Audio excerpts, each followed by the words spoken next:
ओम शांति।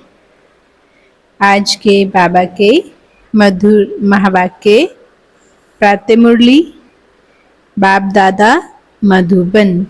बाबा कहते हैं, मीठे बच्चे अपना चार्ट रखो तो पता लगेगा कि हम आगे बढ़ रहे हैं या पीछे हट रहे हैं। बाबा कहते हैं, देह अभिमान पीछे हटाता है। देही अभिमानी स्थिति, स्वयं को आत्मा समझना, आत्मिक दृष्टि रखना, ये जो स्थिति है ये आगे उन्नति की ओर बढ़ाती है। प्रश्न है, सतयुग के आदि में आने वाली आत्मा और देरी से आने वाली आत्मा में मुख्य अंतर क्या होगा? बाबा समझाते हैं, आदि में आने वाली आत्माएं सुख की चाहना रखेंगी। हाँ, किसकी चाहना? सुख की। क्योंकि सतयुग का आदि सनातन धर्म बहुत सुख देने वाला है और जो देरी से आने वाली आत्मा को सुख मांगना आएगा ही नहीं, वे शांति शांति मांगेंगे।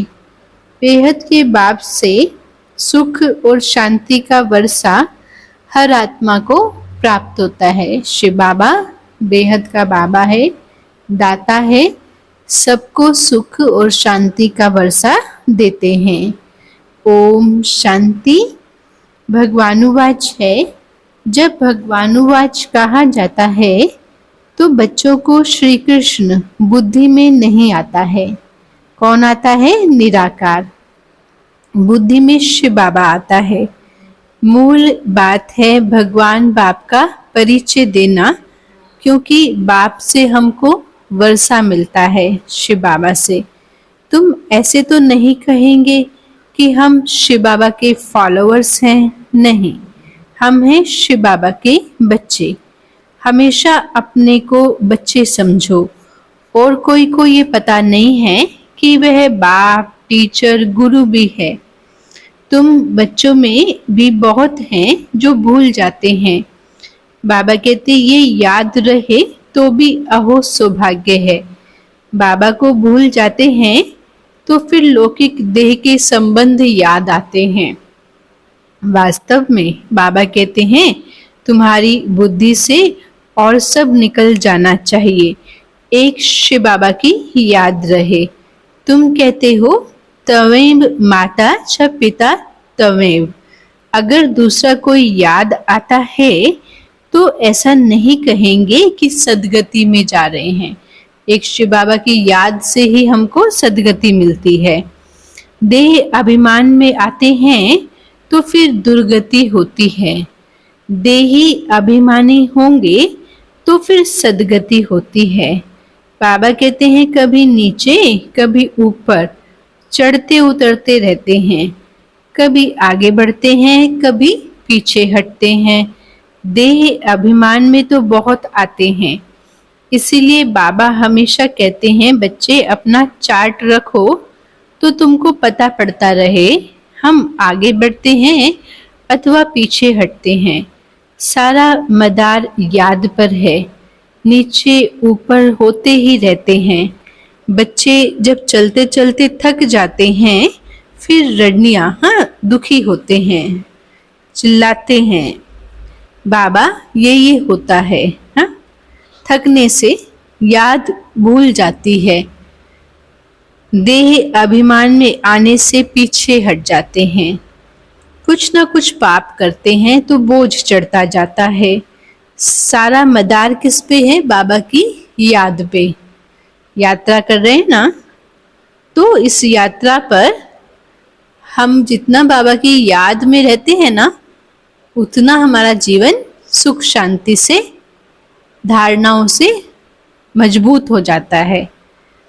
तुम याद पर मदार है, याद से आयु बढ़ती है। इसीलिए योग अक्षर नामी ग्रामी है।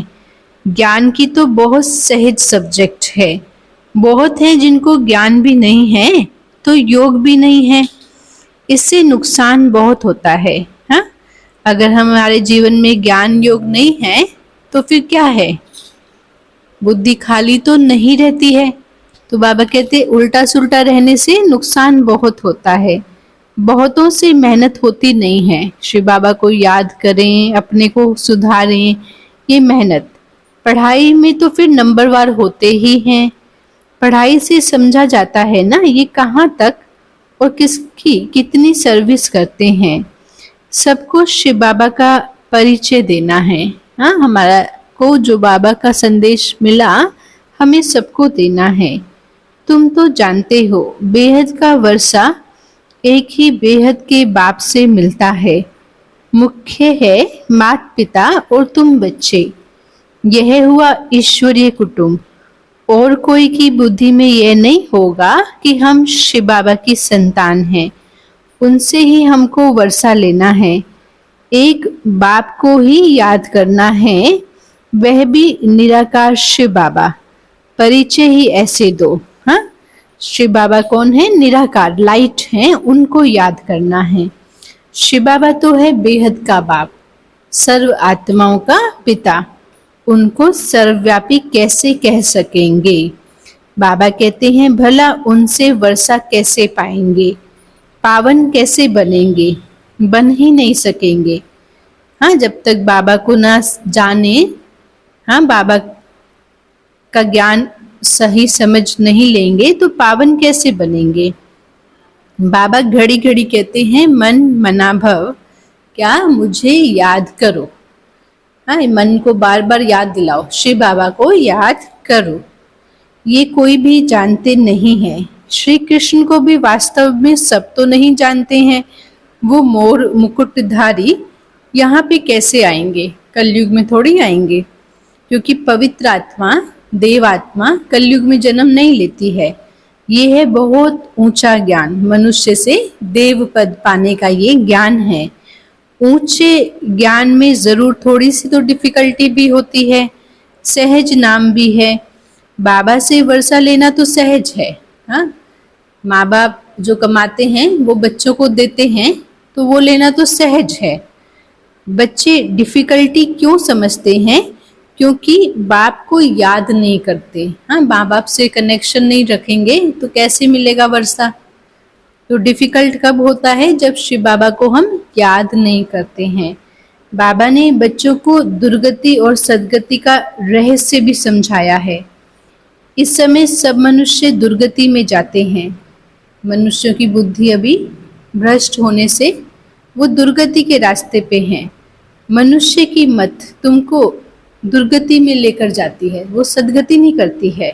ये तो तुमको ईश्वरीय मत मिलती है, इसलिए बाबा कॉन्ट्रास्ट बनवाते हैं। हाँ, हर एक मनुष्य पूछे अपने से कि क्या हम नरकवासी हैं अथवा स्वर्गवासी हैं। हाँ, अभी क्या सतयुग है, हाँ, या कलयुग है? कहाँ पर हैं हम? परंतु मनुष्य कुछ भी समझते नहीं हैं। सतयुग को कल्पना समझते हैं। अनेक मत है, अनेक मत से दुर्गति होती है। एक ही मत है जिससे सदगति होती है। यह तो बहुत अच्छा स्लोगन है। मनुष्य मनुष्य को दुर्गति में लेकर जाते हैं। एक दो को मत देते हैं, लेकिन दो मनुष्य की मत जो है वो भ्रष्ट बनाने की होती है। एक ईश्वर सभी की सदगति देते हैं, तो तुम शुभ बोलते हो ना, बाप की महिमा करते हो। हाँ, वह सर्व का बाप है, सर्व आत्माओं की सदगति करते हैं। बच्चों को बाप ने बहुत समझाया है। भल प्रभात फेरी निकालो, बोलो हेवनली गॉड फादर शिव बाबा हमको यह पद प्राप्त करा रहे हैं। अब नरक का अंत आने वाला है। हाँ, कलयुग तो विनाश होने वाला है, लेकिन विनाश होने से पहले हम क्या कर लें? भगवान से अपना संबंध जोड़ के भगवान के वर्षे के अधिकारी बन जाएं। समझाने में मेहनत तो करनी पड़ती है। किसको ज्ञान समझाते हैं तो उसमें थोड़ी मेहनत तो होती है ना। एरोप्लेन से पर्चे गिरा सकते हो। हम तो एक ही बाप की महिमा करते हैं, वो ही सर्व का सदगति दाता है। बाबा कहते हैं बच्चे, मैं तुमको सदगति देता हूँ, फिर तुमको दुर्गति देने वाला कौन है? तो कहा जाता है आधा कल्प हेवन है, फिर हेल होगा। रावण राज्य माना ही आसुरी राज्य, नीचे ही गिरते आते हैं। उल्टी रावण की मत से पतित पावन एक ही बाप है। हम बाप से विश्व का मालिक बन रहे हैं। इस शरीर से भी मोह को निकाल देना है। हाँ, अपने को क्या समझो? आत्मा। अगर हंस बगुले इकट्ठे होंगे तो मोह कैसे निकलेगा? हर एक की सर्कमस्टांस देखी जाती है। हाँ, किसी के जीवन में होता है ना, एक तो बाबा का ज्ञान समझे तो हंस, जो ना समझे उसकी चलन बगुले जैसी। तो ऐसी परिस्थिति में होते हैं तो बाबा कहते हैं फिर मोह कैसे निकले?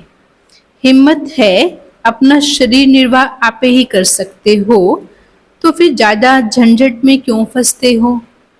हाँ, आप बाबा की पढ़ाई पढ़नी है, धारणा करनी है, शरीर निर्वाह करना है, अगर हिम्मत है तो बाबा कहते फिर ज्यादा संबंधों के झंझट में क्यों फंसते हो?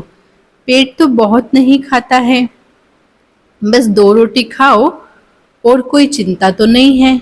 कोई यहाँ पे हमको बहुत धन जोड़ने की चिंता नहीं, महल बनाने की चिंता नहीं है, लेकिन आत्मा को क्या बनाना है? पावन, सत्व प्रधान। हाँ, इस पे हमको अपना अटेंशन देना है। फिर भी अपने से प्रण कर लेना चाहिए कि बाप को ही हम याद करेंगे, जिससे हमारे सब जन्म जन्म के विक्रम विनाश हो जाएं। इसका मतलब यह नहीं है कि आपको अपना व्यापार आदि या फिर जॉब आदि नहीं करना है। आप धंधा नहीं करेंगे तो फिर शरीर निर्वाह अर्थ धन कहाँ से आएगा? हाँ, क्योंकि हम क्या हैं? शरीरधारी आत्मा या जीव आत्माएं। तो शरीर निर्वाह अर्थ तो हमको जो कार्य करने हैं वो भी करना है, बाकी जो समय है उससे हमें आध्यात्मिक उन्नति के लिए भी देना है। बाबा कहते अब भीख तो नहीं मांगना है ना, है ना? यह तो घर है, शिव बाबा के भंडारे से खाते हैं। हाँ, अगर सर्विस नहीं करते हैं तो मुफ्त में खाते हैं, तो गोया भीख पर चलना होता है। तो कोई ना कोई गुण तो सब में होता है। हाँ, तो वो गुण अनुसार हमको कोई सेवा करनी है। कोई टेलर का गुण होता है, कोई में खाना बनाने का गुण, सफाई करने का गुण, डॉक्टर का, इंजीनियर का, तो उस अनुसार हमको वो कार्य करना है। 21 जन्म फिर सर्विस करनी पड़ेगी। अगर अभी सेवा नहीं करते हैं, बैठे बैठे खाएंगे, तो 21 जन्म फिर लौटाना पड़ेगा, तो बोझ चढ़ता है। राजा से लेकर रंग तक सब यहाँ बनते हैं, वहां भी हैं, परंतु वहां पे सदैव सुख है। सत्युग में यहाँ सदैव दुख है। पोजीशन तो होती है ना, बाप से पूरा योग रखना है, सर्विस करनी है। दिल से तो पूछना है ना कि हम यज्ञ की कितनी सेवा करते हैं। कहते हैं ईश्वर के पास सब हिसाब बना बनाया है, उसको साक्षी होकर देखा जाता है कि इस चलन से क्या पद पाएंगे। ये भी समझ सकते हैं कि श्रीमत पर चलने से कितना ऊंचा पद पाएंगे, और नहीं चलेंगे भगवान की डायरेक्शन पर, भगवान की बात को अनसुना करते हैं, तो गोया अपना ही नुकसान करते हैं और कम पद हो जाता है। तो ये सब बुद्धि से समझने की बातें हैं। तुम्हारे पास प्रदर्शनी में कोई भी धर्म वाला आता है, बोलो बेहद के बाबा से बेहद की सुख शांति का वर्षा मिलता है। बेहद का बाप ही शांति दाता है, उनको ही कहते हैं शांति देवा। अब कोई जड़ चित्र थोड़ी शांति दे सकते हैं। प्रतिमा देवी देवताओं की वो जड़ चित्र है, उनसे शांति नहीं मिलती है, लेकिन शिव बाबा जो शांति के सागर हैं, उनसे हमको शांति मिलती है। बाबा कहते हैं हे आत्मा बच्चे, तुम्हारा सब धर्म है ही शांत। हाँ, मैं आत्मा हूँ ही शांत। तुम शांति धाम घर में जाना चाहते हो ना? हाँ, सन्यासी संत महात्मा तपस्या करते हैं, गृहस्थ जीवन का सन्यास करते हैं, किस लक्ष्य से करते हैं? कि हम शांति धाम अथवा मुक्ति धाम जाना चाहते हैं। कहते हैं बाबा, शिव बाबा शांति दो। तो बाप तुमको शांति क्यों नहीं देंगे? बाबा पूछते, क्या बाप अपने बच्चों को वर्षा नहीं देंगे क्या? कहते हैं शिव बाबा हमको सुख दो। शिव बाबा तो स्वर्ग स्थापन करने वाला है, तो सुख क्यों नहीं देंगे? माना बाबा कहते मैं तो हूं ही दाता, तुम मुझको याद करते हो तो मैं तुमको क्यों नहीं दूंगा। उनको याद ही नहीं करेंगे, उनसे मांगेंगे ही नहीं, तो बाबा भी फिर देंगे क्या? हाँ, शिव बाबा के पास जाएंगे नहीं तो फिर बाबा कैसे देंगे? शांति का सागर तो बाबा ही है ना। तुम सुख चाहते हो, बाबा कहते हैं शांति के बाद फिर सुख में आना है। मुक्ति धाम जाएंगे, वहां से सतयुग में आएंगे। पहले पहले जो आएंगे वह सुख पाएंगे, देरी से आने वाले को सुख मांगना आएगा ही नहीं। हाँ, वो क्या कहेंगे, हमारे को शांति चाहिए, वह मुक्ति ही मांगेंगे। पहले सब आत्माएं मुक्ति में जाएंगी। मुक्ति धाम में तो दुख होगा नहीं क्योंकि शरीर ही नहीं है। आत्मा लाइट शिव बाबा के पास बैठी है शांति में, गहरी शांति में। तुम जानते हो हम मुक्ति धाम घर में जाकर फिर जीवन मुक्ति में आएंगे, बाकी सब तो मुक्ति में चले जाएंगे। इसको कयामत का समय भी कहा जाता है। ये जो समय चलता है, सबके हिसाब किताब चुक्त सेटल होते, तो इसको कयामत का समय भी कहा जाता है। सबका हिसाब किताब चुक्त होने वाला है। जानवरों का भी हिसाब किताब है ना। कोई कोई राजाओं के पास में रहते हैं जानवर, तो उनकी पालना कितनी होती है। हाँ, कितना उनको साधन मिलते हैं। रेस के घोड़ों की कितनी संभाल होती है, क्योंकि घोड़ा जब तीखा होता है तो कमाई, धन की कमाई अच्छी होगी, धनी जरूर प्यार करेंगे। यह भी ड्रामा में एक नूंद है। हाँ, ये सब भी जो पार्ट है।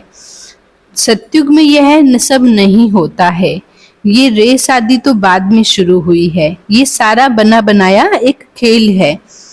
सृष्टि के आदि मध्य अंत को भी जब बाबा कहते अब तुम जान गए हो, आदि में तो बहुत थोड़े मनुष्य होते हैं सतयुग में। बाबा कहते हैं हम विश्व पर राज्य करते रहेंगे। देवी देवता हर एक समझ सकते हैं कि हम बन सकते हैं अथवा नहीं। अपने चलन को देखकर, अपनी धारणाओं को देख के हम समझ सकते हैं। बाबा कहते हैं हम बहुतों का कल्याण करते हैं। हाँ, राज्य पद पाना है तो क्या चेकिंग करनी है कि हम बहुतों की सेवा करते हैं। इसमें मेहनत तो करनी पड़े। जबकि मिला है, दुनिया वाले तो आपस में लड़ते झगड़ते रहते हैं, विनाश के लिए क्या क्या बनाते रहते हैं। ऐसे ऐसे बॉम्ब आदि बनाते हैं जिससे आग लग जाती है। बम्बोर को आग कोई कम थोड़ी लगेगी, बुझाने वाला कोई बाबा कहते रहेगा नहीं। जब विनाश होता है, ढेर बॉम्ब्स आदि बनाते रहते हैं। इसमें गैस, पॉइजन आदि डालते हैं जो हवा चलने से खत्म हो जाए। हाँ, श्वास के द्वारा। बाबा कहते हैं मौत तो सामने खड़ा है, इसलिए बाबा कहते हैं वर्षा लेना है तो ले लो शिव बाबा से। इसके लिए आत्माभिमानी बनने की मेहनत करो। टू मच धंधे आदि में, दुनिया की बातों में मत जाओ। कितना चिंतन रखना पड़ता है। बाबा ने इनको तो छुड़ा दिया। अब ये छीछी जो दुनिया है, तुम बच्चों को, बाप को याद करना है जो तुम्हारे विक्रम विनाश हो जाएं और बाप से वर्षा ले लेवें। बहुत प्यार से याद करना है। लक्ष्मी नारायण का चित्र देखने से ही दिल खुश हो जाता है ना। उनको देखो लक्ष्मी नारायण को, तो चेहरे में कितनी दिव्यता है। हाँ, उसके कारण उसको देखते खुशी होती है। यह बनना हमारा एम ऑब्जेक्ट है। भल पूजा तो करते थे देवी देवताओं की, परंतु ये मालूम थोड़ी था हाँ कि हम यह बन सकते हैं। बाबा कहते कल तुम पुजारी थे, आज तुम पुरुषार्थ करते हैं पूज्य बनने का। शिव बाबा आया तो तुमने पूजा छोड़ दी। बाबा ने तुमको विनाश और स्थापना का साक्षात्कार कराया ना। हम विश्व के मालिक बनते हैं। ये तो सब कुछ खत्म होना है, तो फिर हम क्यों नहीं शिव बाबा को याद करें। अंदर में एक की ही महिमा गाते रहते हैं। बाबा आप कितने मीठे हो। शिव बाबा आप कितने मीठे हो। तुम जानते हो ना, हम सब आत्माओं का बाबा शिव एक ही है। उनसे हम सबको वर्षा मिलता है। हम भक्ति मार्ग में उनको याद करते थे। शिव बाबा परम धाम में रहने वाला है, इसीलिए तो उनका चित्र भी है। अगर आया नहीं हो तो चित्र क्यों होता। शिव जयंती भी मनाते हैं। उनको कहा ही जाता है परमपिता परमात्मा। बाकी तो सबको मनुष्य या देवता कहा जाता है। सबसे पहले आदि सनातन देवी देवता धर्म था, पीछे और धर्म हुए हैं। तो ऐसे बाप को कितना प्यार से याद करना चाहिए। भक्ति मार्ग में तो तुम बाबा कहते बहुत चीखते हैं, रंडियां मारते हैं, अर्थ कुछ नहीं समझते, भजन गाते हैं ना तेज आवाज में। तो जो आया महिमा करते रहते हैं। अनेक स्तुतियां हैं बाप की, तुम स्तुति क्या करेंगे। तुम ही कृष्ण हो, तुम ही व्यास हो, तुम ही फलाना हो। बाबा कहते ये तो जैसे कि बाप की गलानी हुई। बाप का कितना तुम अपकार करते हैं। बाबा कहते हैं ड्रामा के अनुसार यह सब मेरा अपकार करते हैं। फिर भी बाबा कहते मैं आकर सर्व पर उपकार करता हूँ, सर्व आत्माओं की सदगति करता हूँ। बाबा कहते मैं आया हूँ। शिव बाबा आए हैं नई दुनिया स्थापन करने। ये तो हार जीत का खेल है। हाँ, माया से हारते हैं, द्वापर के बाद जीतते हैं संगम पर। तो ये एक खेल है। 5000 वर्ष का ये सृष्टि खेल बना बनाया एक सृष्टि का ड्रामा है। इस ड्रामा में जरा भी अंतर नहीं हो सकता है। ये ड्रामा का रहस्य शिव बाबा के बगैर कोई समझा नहीं सकते हैं। मनुष्य मत तो अनेक निकलती रहती हैं, देवता मत तो मिलती ही नहीं है। बाकी है मनुष्य की मत, हर एक अपनी अकल निकालते रहते हैं। अभी तुमको और कोई को भी याद नहीं करना है। आत्मा सिर्फ अपने बाबा को याद करती रहे, मेहनत करनी है। जैसे भक्त भी मेहनत करते हैं ना, बहुत श्रद्धा से भक्ति करते हैं। हाँ, भक्त भी नियम से शाम को या सुबह आधा घंटा नाम जाप करने की मेहनत करते हैं, भावना से करते हैं। जैसे वह भक्ति है तुम्हारी, फिर है ज्ञान की मेहनत। भक्ति में कम मेहनत करते हैं क्या। गुरु लोग कहते हैं रोज 100 माला फेरो, फिर कोठरी में बैठ जाते हैं। माला फेरते फेरते घंटा बीत जाता है। बहुत करके राम राम की धुनी लगाते हैं। यहाँ तो तुमको शिव बाबा की याद में रहना है। बहुत प्यार से तुमको बाबा को याद करना है। कितना मीठे से मीठा बाबा है। सिर्फ कहते हैं बच्चे मुझे याद करो। किसको याद करो। शिव बाबा को। और अपने अंदर गुणों की, हाँ, देवी दिव्य गुण की धारणा करते रहो। खुद जब तुम अपने में करोगे तब दूसरों को भी रास्ता बताएंगे। बाबा जैसा मीठा स्वभाव और कोई का हो नहीं सकता। शिव बाबा जैसा। कल्प के बाद तुमको इतना मीठा शिव बाबा मिलता है ना, फिर पता नहीं ऐसे मीठे शिव बाबा को भूल क्यों जाते हो। बाप स्वर्ग का रचयिता है तो तुम भी जरूर स्वर्ग के मालिक बनते हो। परंतु हाँ, जंग उतारने के लिए बाबा को याद करो। आत्मा के ऊपर जो जंग लगी है ना, उसको उतारना है। इसके लिए शिव बाबा की याद, हाँ, याद में डूबे रहो। ना याद करने की ऐसी कौन सी मुसीबत आती है। कारण बताओ। बाबा पूछते क्यों याद नहीं करते हो, कारण बताओ। क्या बाबा को याद करना डिफिकल्ट है। शिव बाबा को याद करना डिफिकल्ट है। अच्छा, मीठे मीठे लकी सितारों प्रति माता पिता बाप दादा का याद, प्यार और गुड मॉर्निंग। रूहानी बाबा की रूहानी बच्चों को नमस्ते। हम मीठे मीठे लकी सितारों का मीठे मीठे बाबा को बाबा गुड मॉर्निंग, नमस्ते, शुक्रिया बाबा। धारणा के लिए मुख्य सार है, बाबा अटेंशन दिला रहे हैं, शरीर निर्वाह अर्थ तो कर्म जरूर करो, लेकिन टू मच झंझटों में नहीं फंसना। हाँ, कि बुद्धि एकदम हमारी पैक हो जाए सांसारिक चीजों में, ऐसे नहीं करना है। ऐसा चिंतन धंधे आदि का नहीं हो जो शिव बाबा की याद ही तुमको भूल जाए। दूसरा बाबा ने कहा, अनेक मनुष्य मतों को छोड़कर एक शिव बाबा की मत पर तुमको चलना है। एक बाबा की महिमा तुमको गानी है। हाँ, मनुष्य मूंझते हैं ना किस दिशा पे जाएं, तो जो भगवान हमको दिशा दे रहे हैं, डायरेक्शन, श्रीमत, उस पर ही हमको चलना है। और शिव बाबा की हमको मन में महिमा गानी है। एक शिव बाबा को ही प्यार करना है। मन की तार किससे जोड़े? शिव बाबा से। बाकी सब दुनिया के मोह निकाल देने हैं। मेरा मेरा एक बाबा बस। वरदान, बेहद की वैराग्य वृत्ति के द्वारा पुराने संस्कारों के वार से सेफ रहने वाले मास्टर नॉलेजफुल भव। बेहद की वैराग्य वृत्ति के द्वारा पुराने संस्कारों के वार से सेफ रहने वाले मास्टर नॉलेजफुल भव। बाबा समझाते हैं, पुराने संस्कारों के कारण सेवा में व संबंध संपर्क में विघ्न पड़ते हैं। संस्कार ही भिन्न भिन्न रूप से अपनी तरफ आकर्षित करते हैं। आदतें हैं, जहाँ किसी भी तरफ आकर्षण है वहाँ वैराग्य नहीं हो सकता है। संस्कारों की का छिपा हुआ अंश भी अगर है मन में कहीं पर भी, तो समय के प्रमाण वो वंश का, हाँ, बीज जो होता है ना, वो पौधे का फिर वृक्ष का रूप ले लेता है।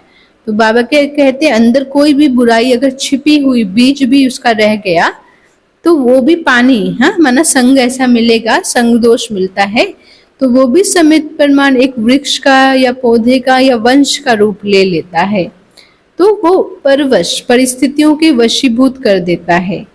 इसके लिए बाबा समझाते हैं कि नॉलेजफुल बनकर बेहद की वैराग्य वृत्ति के द्वारा पुराने संस्कारों को, संबंधों को, पदार्थों के वार से स्वयं को मुक्त बनाओ। ये पुराने जो असुरी स्वभाव हैं, अवगुण हैं, इन सब से हमें मुक्त बनना है। तो ही बाबा कहते आने वाले समय में या इस समय हम सेफ रह सकेंगे। स्लोगन है, माया से निर्भय बनो। हाँ, माया से क्या बनना है? निर्भय। और आपसी संबंधों में निर्माण बनो। ओम शांति। राजयोग अभ्यास करेंगे। स्वयं को एक लाइट के कमल के आसन पे, हाँ, एक पवित्रता की पूज्य देवात्मा के रूप में, इष्ट देवात्मा के रूप में देखेंगे। हाँ, जिसका आसन क्या है? कमल, पवित्र कमल। मैं कौन हूँ? एक पूज्य पवित्र इष्ट देवात्मा हूँ। संपूर्ण मूर्ति है, संपन्न मूर्ति है, संपूर्ण मूर्ति है। मास्टर दाता, हाँ, देने के लिए देवी देवता बैठते ना, देने के लिए।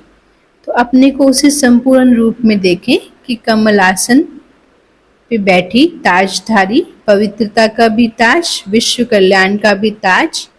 और मैं एक पूज्य पवित्र इष्ट देवात्मा हूँ, मास्टर दाता हूँ। सबको बाबा की जैसे सुख शांति का, गति सद्गति का वर्षा देने के लिए दाता के रूप में विराजमान संपन्न और संपूर्ण मूर्ति हूँ। सर्वशक्तियों से संपन्न, सर्व प्राप्तियों से संपन्न, संपूर्ण पवित्र पूज्य आत्मा, पूज्य पद पर ताजधारी आत्मा, पवित्र इष्ट देवात्मा। हाँ, देने वाली आत्मा, मास्टर दाता। स्वयं मैं भरपूर हूँ, पूज्य हूँ, पवित्र हूँ। इस स्वरूप को इमर्ज करें, इस स्वरूप में स्थित हो जाएं कि मैं दाता का बच्चा, मास्टर दाता हूँ, पूज्य आत्मा हूँ। अभी सर्वात्माओं प्रति योगदान करेंगे। विश्व की सर्वात्माएं शिव बाबा के अमूल्य रतन हैं, भगवान के वारिस हैं, योग्य आत्माएं हैं, महान पवित्र पुण्य आत्माएं हैं। सबको बाबा का परिचय मिल गया है, सबने बाबा को पहचान लिया है, सब बाबा के वर्षे के अधिकारी वारिस बन गए हैं। सबको बाबा से पवित्र भव, राजयोगी भव का वरदान मिल गया। सब महान पवित्र आत्माएं बाबा की सपूत आत्माएं, योग्य आत्माएं हैं, बाबा की क्वालिटी राइट हैंड हैं, सहयोगी, सहजयोगी, स्नेही, ईश्वरीय यज्ञ की स्नेही महान आत्माएं हैं। ओम शांति। शुक्रिया बाबा। ओम शांति।